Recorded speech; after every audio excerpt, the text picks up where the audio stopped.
বিশ্ববাসীর মনে পরমাণু অস্ত্রের ভয় ঢুকে গেছে ইরান ইসরায়েল যুদ্ধের শুরুর দিন থেকেই। খামেনির বিপক্ষে নেতানিয়াহুর সাথে ট্রাম্পের প্রকাশ্য অবস্থান সেই ভয়কেই আরও দ্বিগুণ করে তুলছে। অনেকেই স্মরণ করছেন দ্বিতীয় বিশ্বযুদ্ধের ভয়াবহতার ঘটনা। একদিকে ইরানের পরমাণু অস্ত্র ব্যবহারের সম্ভাবনা, অন্যদিকে ইসরায়েলের হাতে অনেক আগে থেকেই পারমাণবিক ওয়ারহেড থাকার গুঞ্জন। আবার ইরানকে শিক্ষা দিতে যুক্তরাষ্ট্র তার শক্তি প্রয়োগ করবে এমন ইঙ্গিত যেমন বাতাসে ঘুরছে, তেমনি যুক্তরাষ্ট্র এই যুদ্ধে প্রত্যক্ষ অংশীদার হলে ইরানের পাশে রাশিয়া, চীন, তুরস্কের অবস্থান বিশ্ব রাজনীতিকে উলটপালট করে দিতে পারে বলেও ধারণা করা হচ্ছে। সব মিলিয়ে মধ্যপ্রাচ্য এখন নতুন আতঙ্কের নাম।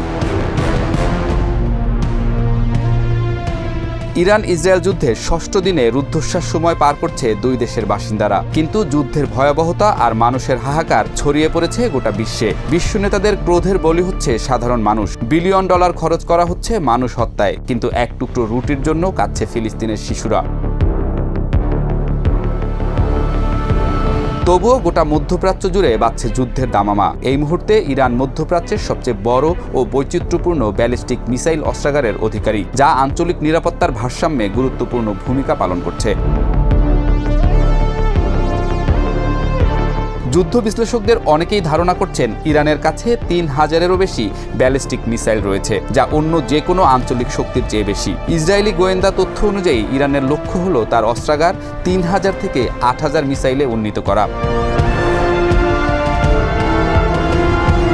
ইরান প্রতি মাসে ৩০০টি ব্যালিস্টিক মিসাইল উৎপাদনের লক্ষ্যমাত্রা নিয়েছে, যা ৬ বছরে ২০,০০০ মিসাইল উৎপাদনের সম্ভাবনা তৈরি করে। তবে সাম্প্রতিক ইসরায়েলি হামলায় ইরানের মিসাইল উৎপাদন কেন্দ্রগুলো ব্যাপক ক্ষতিগ্রস্ত হয়েছে। ইসরায়েল ও ইরান উভয়ই শক্তিশালী সামরিক ক্ষমতা রাখে, তবে তাদের শক্তির ক্ষেত্রগুলো ভিন্ন। ইসরায়েল উন্নত প্রতিরক্ষা ব্যবস্থা, উন্নত প্রযুক্তি ও উচ্চ সামরিক বাজেটে এগিয়ে, অন্যদিকে ইরান বিশাল মিসাইল অস্ত্রাগার, বড় নৌবাহিনী ও সংখ্যাগত শ্রেষ্ঠত্বে এগিয়ে।